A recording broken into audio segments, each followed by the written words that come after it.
The year is 1752. The ancient Bamar kingdom, the Tungu dynasty, has fallen. A resurgent Mon kingdom has seized the capital of Ava, and a deep sense of despair has settled over the Bamar people. But in the small village of Maksobo, a local headman, Alaungphaya, refuses to submit. He rallies 46 other villages to his cause. Their weapons are simple, their numbers few, but their determination is fierce. In a symbolic act of defiance, he renames his village Shwibo, meaning the Golden Palace. He declares himself king, adopting the royal name Alaungphaya, the Victorious. At this time, it is a name of faith more than fact. He fortifies his village not with great stone walls, but with a simple wooden stockade, creating a mobile and defensible base. The Mon leadership, underestimating this new threat, sends a small detachment of 500 soldiers to crush the rebellion. It is a fatal miscalculation. Alaungphaya's forces, fueled by a deep sense of patriotism, used guerrilla tactics, striking with surprise and speed before melting back into the countryside. Each victory, no matter how small, becomes a rallying cry. The story of the village headman who stood up to an empire spreads, and men from across the region flock to his banner. The rebellion grows into a national movement, laying the groundwork for the reunification of a broken land. The year is 1757, and the war for unification is reaching its climax.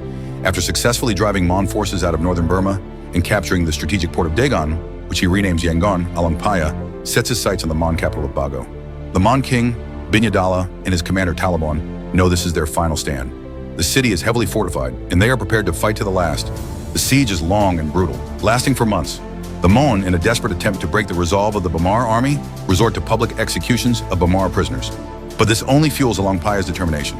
His forces, now a well-organized army, utilize every tactic they can, including digging tunnels under the city walls. The end comes on May 6, 1757. The walls are breached, and Alaungphaya's army pours into the city. The Mon dynasty, which had briefly reclaimed its power, is completely extinguished. King Binyadala and his court are captured and executed. The victory that is celebrated for establishing a new empire. King Alaungphaya is a revered national hero in Myanmar, celebrated for uniting a fragmented country and establishing a new dynasty.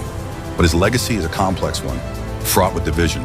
The very campaigns that brought about national unity for the Bamar people also sowed the seeds of long-term ethnic conflict. The conquest of the Mon kingdom was not a simple military victory, it was a brutal act of subjugation. The fall of Bago led to the systematic suppression of the Mon population, their culture, and their political autonomy. Furthermore, Alaungphaya's military ambitions extended beyond the Mon. He brought the Shan states under direct Bamar rule, centralizing power and stripping local leaders of their hereditary privileges. This period marked a shift in power, creating a new societal hierarchy that placed the Bamar people at the top and ethnic minorities in a subordinate position. This history of conquest and dominance laid the groundwork for the deep-seated mistrust and ethnic tensions that have persisted for centuries, continuing to define Myanmar's political landscape to this day. The victories of Alaungphaya